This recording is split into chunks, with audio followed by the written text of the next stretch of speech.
स्वयं विचार चैनल में आपका स्वागत है। पुत्र प्राप्ति हेतु यदि आप व्रत रहना चाह रहे हैं तो शनि शुक्ल पक्ष से आप शनि प्रदोष व्रत को शुरू करिए एवं इस कथा को अवश्य पढ़िए। व्रत का मनुष्य जीवन में विशेष महत्व है।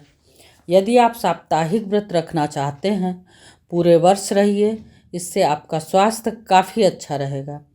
इन व्रतों से आपको आध्यात्मिक ऊर्जा के साथ साथ शारीरिक ऊर्जा भी प्राप्त होती रहेगी। शरीर के विष परिमार्जित हो जाते हैं। इन व्रतों से सप्ताह में एक दिन नमक का परित्याग करने से आपका स्फूर्तिमय शरीर हो जाता है और स्वास्थ्य बढ़िया रहता है।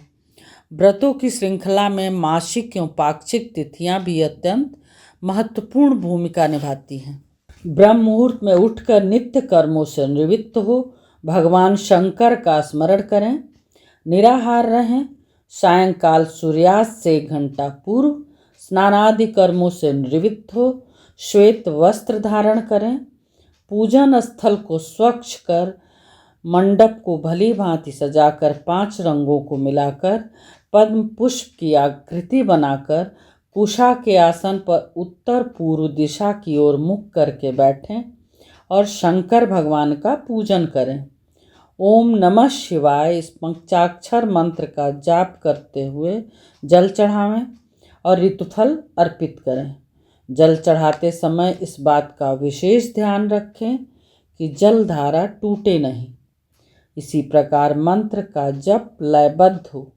जल चढ़ाते समय यदि आँखें खुली हुई हैं तो दृष्टि जलधारा पर टिकी हो, और यदि भाव में आँखें मुद गई हों तो ध्यान जप के शब्दों अर्थों के साथ चल रहा हो। यदि मंत्र के उच्चारण में गूंज पैदा कर सकें, अर्थात मंत्र यदि ओंठ, कंठ और नाभि प्रदेश से समन्वित रूप से उठे तो यह और प्रभावी होगा। शनि त्रयोदशी प्रदोष व्रत की कथा। प्राचीन समय की बात है। एक नगर सेठ धन दौलत और वैभव से संपन्न था। वह अत्यंत दयालु था।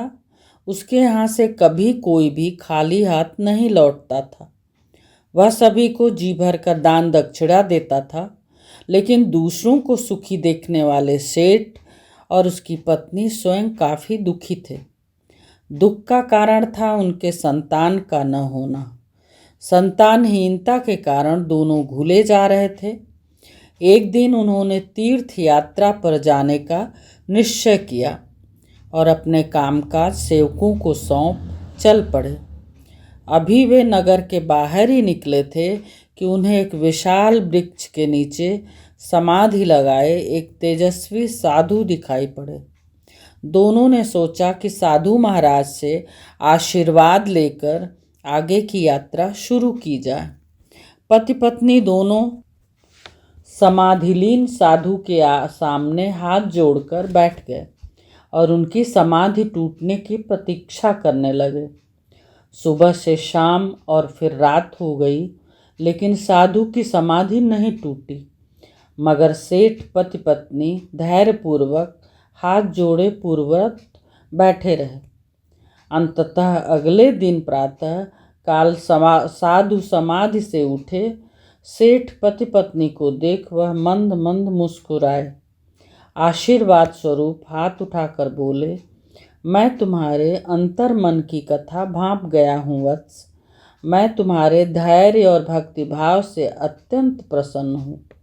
साधु ने संतान प्राप्ति के लिए उन्हें शनि प्रदोष व्रत करने की विधि समझाई और शंकर भगवान की निम्न वंदना बताई। हे रुद्र देव शिव नमस्कार। शिव शंकर जगगुरु नमस्कार। हे नीलकंठ सुर नमस्कार। शशि मौलि चंद्र सुख नमस्कार।